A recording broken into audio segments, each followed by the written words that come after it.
আমার প্রিয় ছাত্রছাত্রীরা, আশা করি তোমরা সবাই ভালো আছো। প্রতিদিনের পড়াশোনা নিয়ে আবার হাজির হয়েছি। আজ আমরা ষষ্ঠ শ্রেণীর বিজ্ঞান ও গণিত বিষয় নিয়ে আলোচনা করব। দেখো, এর আগে যা যা পড়া হয়েছে সমস্ত কিছু লিঙ্ক ডিসক্রিপশনে কিংবা প্লেলিস্টে আছে, তোমরা চাইলে দেখতে পারো, তোমাদের অনেক কাজে আসবে। আর আজকে ভিডিওটা ভালো লাগলে লাইক কমেন্ট শেয়ার করবে। চ্যানেলে যদি নতুন থাকো চ্যানেলে সাবস্ক্রাইব করে পাশে থাকা বেল আইকনটা বাজিয়ে দেবে, যাতে আমার তৈরি পরবর্তী ভিডিওগুলো সবার আগে তোমার কাছে পৌঁছায়। চলো আজকে পড়াটা শুরু করি। আজ আমরা শিখব রোমান সংখ্যা। কোষে দেখি 4, তোমাদের বইয়ে এই অঙ্কগুলো রয়েছে। আস্তে আস্তে আমরা অঙ্কগুলো বুঝে নেব। কি রয়েছে, নিচের প্রতিটি সংখ্যার রোমান সংখ্যা লিখি। দেখো, ইংলিশে 7 আছে, রোমানে লিখলে কি হবে? VII, এটা রোমান। এটা হচ্ছে 5, 6, 7। রোমান 7টা এরকমভাবে লিখতে হয়। তারপরে রোমান 9কে লিখতে হয় IX। ঠিক আছে, X মানে 10, আগে একটা 1 আছে, 10 থেকে 1 বিয়োগ করলে 9 হয়, এরকমভাবে আমরা লিখি।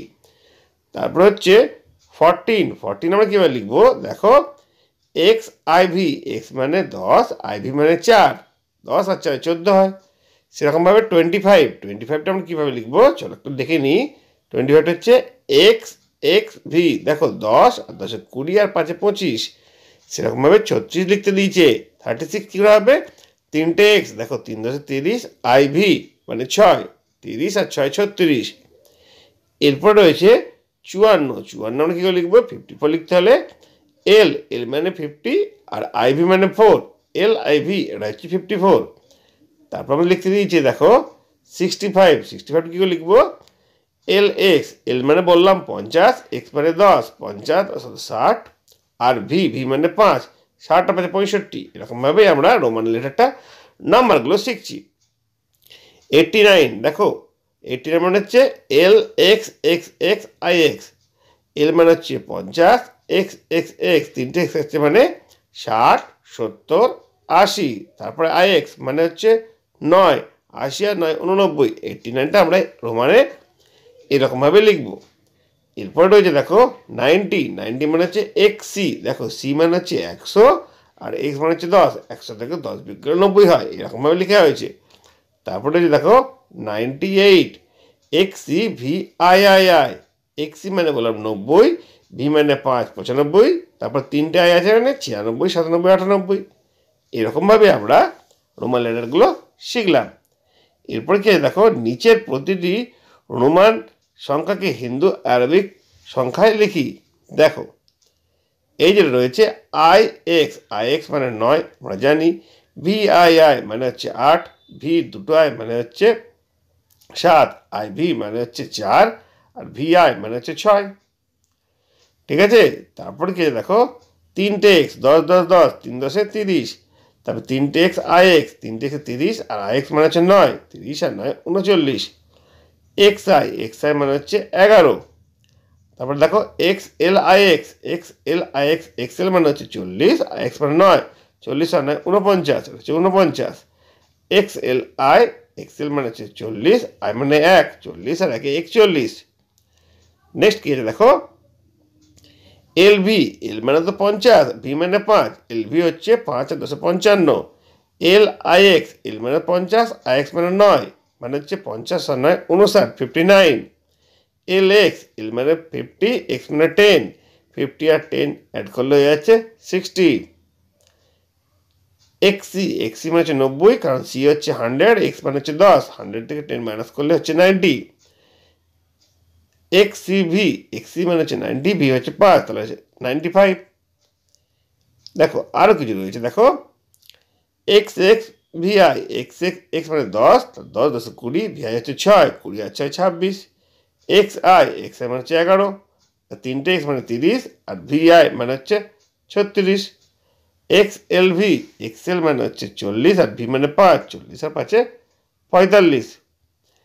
XLXV, দেখো LXXV, L মানে হচ্ছে কত? L মানে হচ্ছে 50, তারপর দুটো X 60 আর 10 70। ঠিক আছে, তারপর 5 75। LXXV কোনটি সঠিক সেটা খুঁজি। দেখো 40 মানে কোনটা? XL না 4টে 10? 40 মানে হচ্ছে XL, L মানে 50 আর x মানে 10, 50 থেকে 10 বিয়োগ করলে হচ্ছে 40। ঠিক আছে, তারপরে দেখি আছে 49, 49 হচ্ছে এল এক্সেল আই এক্স, এটা হচ্ছে 49। ঠিক আছে, এক্সেল মানে হচ্ছে 40 আর এক্স মানে 9, 49 40 আর 9 49। এবার দেখো 90, 90 মানে কোনটা হচ্ছে এক্স সি, কী করে বোঝা যাবে? দেখো সি মানে হচ্ছে 100, এক্স মানে 10, 100 থেকে 10 বিয়োগ করে হচ্ছে 90, এক্স সিটা হচ্ছে 90। এরপরে কি আছে দেখো, গ্রেটার দেন লেস দেন বসায়, 5 বড় না আইভি, আইভি মানে 4। ঠিক আছে, তাহলে কোনটা বড় হবে? 5টা বড় হবে, তাহলে 5-এর দিকে হাঁটা হচ্ছে। এরপরে দেখে নিচ্ছি এক্স আইভি, এক্স আইভি মানে কত? এক্স আইভি মানে 14, এদিকে 14 লেখা আছে, দুটো সমান, সমান চিহ্ন দিয়ে দিয়েছি।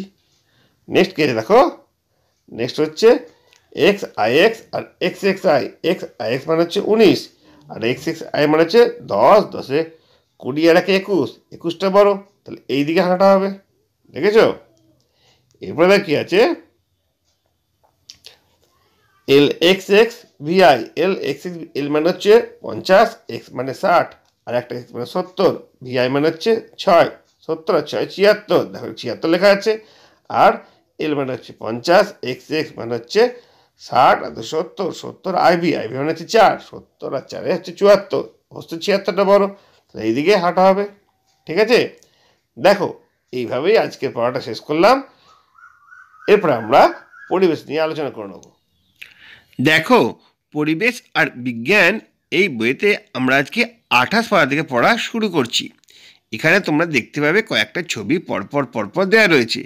তারপরে কি লেখা রয়েছে দেখো, ওপরের প্রথম ছবিতে কীটনাশক স্প্রে করার জন্য তার প্রভাব এবং অন্যান্য কোন কোন জীবের উপর পড়তে পারে তা অন্য ছবিগুলো দেখে লেখো। দেখো এখানে কি রয়েছে, এইখানে একটা স্প্রে করা হচ্ছে, তার প্রভাবে কি কি ঘটতে পারে সেটা এখানে লেখা রয়েছে। চলো আমি তোমাদের বলে দিচ্ছি। বক, চিল, পাখি, কচ্ছপ এদের উপর প্রভাব পড়তে পারে। এছাড়া ফড়িং, শুঁয়োপোকা উদ্ভিদকে খাদ্য হিসেবে গ্রহণ করে। এদেরকে ব্যাঙ, কাক পাখিরা খাদ্য হিসেবে গ্রহণ করে, এইভাবে দূষণ ছড়ায়। ঠিক আছে, এরপরে চলে আসবো আমরা পরের জায়গায়, দ্রুত ও মন্থর প্রক্রিয়া। দেখো এখানে একটা ঘটনা বলেছে, আমরা পড়ব। তুমি একটা বাটিতে জলে কিছু ছোলা ভিজিয়ে রাখলে, সঙ্গে সঙ্গে সেই ছোলা কি অঙ্কুর বেরোয় না। তোমার বাবা বাজার থেকে চাল কিনে আনলেন, সেই চাল কিভাবে পাওয়া যায় সংক্ষেপে তার ধাপগুলো নিচে দেখানো হলো। দেখো চাল কীভাবে তৈরি হয়, এটা পরপর পরপর 10টা ধাপে দেখানো আছে, তোমরা পড়বে। বীজধান থেকে চারা গাছ তৈরি করা হয়েছে, যাকে বলে বীজতলা। বীজতলা কাকে বলে, এখান থেকে আমরা উত্তর পেয়ে যাব।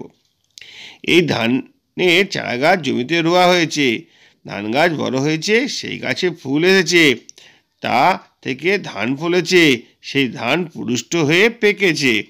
পাকা ধান ঝাড়া হয়েছে, তা থেকে চাল বের করা হয়েছে ঢেকিতে বা মেশিনে, সেই চাল বস্তাবন্দি হয়েছে, চালের বস্তা বাজারে এসছে।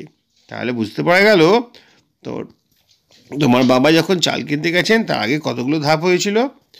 ধান না হয় বছরে একবার দুবার ফলে, কিন্তু একটা আম গাছের চারা থেকে কি এত সহজেই আম পাওয়া যায়? আন্দাজ করে বলতে পারো একটা নারকেলের চারা থেকে কি একই সময়ে নারকেল পাওয়া যায়? আবার চাল ফুটে যে ভাত হলো, তুমি খেলে সঙ্গে সঙ্গে শক্তি পেলে, খাবার হজম হয়ে পেশি দেখি শক্তি আসে কয়েক ঘন্টা লাগে। দেখো এখানে জানতে পারছি খাবার হজম হয়ে পেশিতে শক্তি পেতে বেশ কয়েক ঘন্টা সময় লাগে। তাহলে ভেবে দেখো যে কয়লার ভাণ্ডার আমরা বিভিন্ন কাজে জ্বালিয়ে শেষ করে ফেলেছি, সেটা তৈরি হতে লক্ষ লক্ষ বছর সময় লেগেছিল। এটা তাহলে দ্রুত প্রক্রিয়া না মন্থর প্রক্রিয়া বলে মনে হয়? অবশ্যই মন্থর প্রক্রিয়া বলে মনে হয়। মাটি থেকে ইট তৈরির কথা তোমরা জানো, আর সেই ইট বালি সিমেন্ট গেঁথে বাড়ি তৈরি হয়। বাড়ি তৈরি করতে সময় লাগে। একবার ভাবো যে মাটি থেকে ইট তৈরি হলো, বড় বড় পাথর গুঁড়ো করে ছোট পাথর, তার থেকে বালি, তারপরে মাটি, কত দীর্ঘ সময়ের ঘটনা। আবার সিমেন্ট তৈরির জন্য জিপসামের মতো বা অন্য কোনো খনিজ পদার্থ গুঁড়ো করা হচ্ছে, সেই খনিজের ভাণ্ডার তৈরি হতে কত লক্ষ লক্ষ বছর সময় লেগেছে। প্রতিদিনের অভিজ্ঞতা থেকেই তোমরা নিজেরাই দেখেছো, ভিজে জামা কাপড় জড়ো করে রাখলে শুকোতে দেরি হয়, কিন্তু একই জামা কাপড় ছড়িয়ে শুকিয়ে দিলে তাড়াতাড়ি শুকিয়ে যায়। যে ঘটনাটি তাড়াতাড়ি ঘটে বা দ্রুত ঘটে তাকে ঘটতে বেশি সময় লাগে না, তাকে দ্রুত ঘটনা বলে। আর যেগুলো ঘটতে অনেক বেশি সময় লাগে তাকে মন্থর ঘটনা বলে। আমরা কি জানছি দ্রুত ঘটনা কোনটা, মন্থর ঘটনা কোনটা? এরপরে দেখো কি লিখেছে, নিজেদের অভিজ্ঞতা থেকে তোমরা জানো যে 1 গ্লাস জলে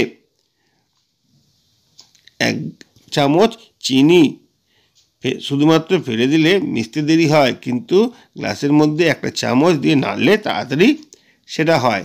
এবার কিছু আমাদের অ্যাক্টিভিটি করতে বলেছে, আমরা দেখব। একটা পাত্রে কিছুটা পাথরের চুন রেখে তার মধ্যে সাবধানে জল ঢালো। কি দেখতে পাবে? দেখতে পাবো হিস হিস করে আওয়াজ হচ্ছে, জলটা গরম হয়ে উঠছে আর গরম জলের বাষ্প বেরোচ্ছে। 2 নম্বর কি বলেছে, থিতিয়ে পড়ার কিছুটা পরে পরিষ্কার চুন জল খোলা বাতাসে কয়েকদিন রেখে দিলে কি দেখতে পাবে? দেখতে পাওয়া যাবে চুন জলের ওপর সাদা একটা সরের মতো জিনিস ভাসছে। অন্য পাত্রে কিছুটা পরিষ্কার চুন জল নিয়ে খড়ের টুকরো বা কোল্ড ড্রিঙ্কসের খাবারের স্ট দিয়ে ফু দিলে দেখো তো কি হচ্ছে? কি দেখা যাবে? পরিষ্কার চুন জল ঘোলা হয়ে যাচ্ছে। আবার আগের মতো একই ঘটনা পরেরটাতে কি ঘটলো, কি ঘটে সেক্ষেত্রে তোমার বেশি সময় লেগেছে? দেখো কি ঘটেছে এখানে, আমরা এখানে সহজেই বলতে পারবো। এখানে খোলা হাওয়ার কার্বন ডাইঅক্সাইড গ্যাস নিচ্ছে, নিঃশ্বাসের সঙ্গেও তা রয়েছে। ফু দিলে নিঃশ্বাসের কার্বন ডাইঅক্সাইড চুন জলের সঙ্গে তাড়াতাড়ি বিক্রিয়া করবে। খোলা হাওয়ায় যা ঘটতে দেরি হয়। চুন জলের ব্যবহারের সময় সাবধানে করতে হবে যাতে আমাদের চোখে না পড়ে যায়। ঠিক আছে, এটা আমরা এখান থেকে বুঝতে পারলাম। আর কি হবে, এটা উপরের ঘটনাগুলি থেকে বোঝা যাচ্ছে কোনটা দ্রুত কোনটা মন্থর। দেখো এখানে সব লিখে দেওয়া হলো, তোমরা বুঝতে পারবে। এরপরে আমরা পরের জায়গায় চলে আসি। 29 পাতায় ভেবে দেখো, একটা চক্কে ক্রমশ ভাঙতে থাকলে কী হয় বলতো? দেখা যাবে চক্রের উপরে তলে খানিকটা জায়গা দেখা যাচ্ছে। আমরা বলতে পারি যে বড় চকটা ভাঙবার ফলে টুকরোর উপরে তলে ক্ষেত্রফল বেড়ে গেছে। নিচের ছবিতে বেড়ে যাওয়া ক্ষেত্রফলকে এই চিহ্ন দ্বারা বোঝানো হচ্ছে। দেখো একটা চক ছিল, এটাকে 2 টুকরো করা হয়েছে, দেখো ক্ষেত্রফলটা বেড়ে গেল। আবার 4 টুকরো করেছে, অনেকগুলো ক্ষেত্রফল পেয়ে গেলাম। ঠিক আছে, বাড়িতে বা স্কুলে মিড ডে মিল রান্না করার সময় তোমরা দেখো তো তরি তরকারি ছোটো ছোটো টুকরো করে কাটা হয়। গোটা অবস্থাতে সেগুলো সিদ্ধ করা যেতে পারতো, কিন্তু করা হলো না কেন? ছোটো ছোটো টুকরো করলে মোট ক্ষেত্রফল বেশি হওয়ার জন্য তাড়াতাড়ি সিদ্ধ হয়। আবার খাবার ভালো করে চিবিয়ে আরও ছোটো ছোটো করে ফেললে আমাদের পাকস্থলীতে হজম করতে কম সময় লাগে। কীটনাশক বা ছত্রাকের কাজ দ্রুত করার জন্যই স্প্রে করা হয়। স্প্রে করলে তরলের ফোঁটা অনেক সময় ছোট ছোট ফোঁটায় পরিণত হয়। বিভিন্ন রাসায়নিক পদার্থ গুঁড়ো করে নিলে দ্রবণ তৈরি করার সময় তাড়াতাড়ি রাসায়নিক বিক্রিয়া করার সুযোগ পায়। এবার দেখো 2টো কাজ এখানে তোমাদের করতে হবে। একটা হচ্ছে কি, বাড়িতে বাথরুম পরিষ্কার জন্য যে অ্যাসিড থাকে সেটা পাতলা জলীয় দ্রবণ সাবধানে তৈরি করো, যেন চোখে বা চামড়ায় না পড়ে। এবার দ্রবণটি 2টো অংশ ভাগ করে নাও, এ গ্লাস আর বি গ্লাসে। গ্লাস 2টোকে মার্বেল টুকরো দাও, অন্যটাতে কিছু গুঁড়ো দাও। কি দেখা যাবে দেখো, এখানে পরপর বলে দিচ্ছি। প্রথম গ্লাস কি থাকবে, যেখানে মার্বেল গুঁড়ো দেওয়া হয়েছে বর্ণহীন বুদবুদ গ্যাস বেরোচ্ছে আর দ্রুত বুদবুদ গ্যাস বেরোচ্ছে, কারণ এখানে মার্বেলের সঙ্গে অ্যাসিডের বিক্রিয়া হয়েছে আর গুঁড়ো করার কঠিনের ক্ষেত্রফল বেড়েছে, তাই জন্য তাড়াতাড়ি এটা বেরোচ্ছে। একই জিনিস দেওয়া হয়েছে, মার্বেল টুকরো দেওয়া হয়েছে, এখানে গুঁড়ো গুঁড়ো করে দেওয়া হয়েছে। গুঁড়ো গুঁড়ো যে দেওয়া হয়েছে তাড়াতাড়ি বেরোচ্ছে, কারণ এর ক্ষেত্রফল বেড়ে গেছে। আর বড় বড় থাকলে সেখানে আস্তে আস্তে হবে, কারণ ক্ষেত্রফল কম আছে। এবার আমরা দেখছি কি দেখলে দ্রুত প্রক্রিয়া না মন্থর প্রক্রিয়া তোমাদের বলতে হবে। দেখো, শুঁয়োপোকা থেকে প্রজাপতি হতে অনেক সময় লাগে, এটা মন্থর প্রক্রিয়া। ব্যাঙাচি থেকে ব্যাঙ হলো অনেক সময় লাগে, এটাও মন্থর। আর আম গাছের মুকুল থেকে আম হলো, এটাও মন্থর প্রক্রিয়া। কিন্তু ফুটন্ত দুধে লেবুর রস মিশিয়ে ছানা কাটানো হলো খুব তাড়াতাড়ি হয়, এটা দ্রুত প্রক্রিয়া। আর চাল থেকে যদি ভাত হয় এটা কিন্তু দ্রুত প্রক্রিয়া। দেখো এভাবেই আমরা 28 পাতা, 29 পাতা, 30 পাতা পড়ে নিলাম। আশা করি তোমাদের অনেক কাজ লাগবে। আজকে ভিডিওটা এখানেই শেষ করছি। যদি ভালো লাগে লাইক কমেন্ট শেয়ার করবে। চ্যানেলে যদি নতুন থাকো চ্যানেলটা সাবস্ক্রাইব করে পাশে থাকা বেল আইকনটা বাজিয়ে দেবে, যাতে আমার তৈরি পরবর্তী ভিডিওগুলো সবার আগে তোমার কাছে পৌঁছায়। তোমরা প্রত্যেকে ভালো থাকবে।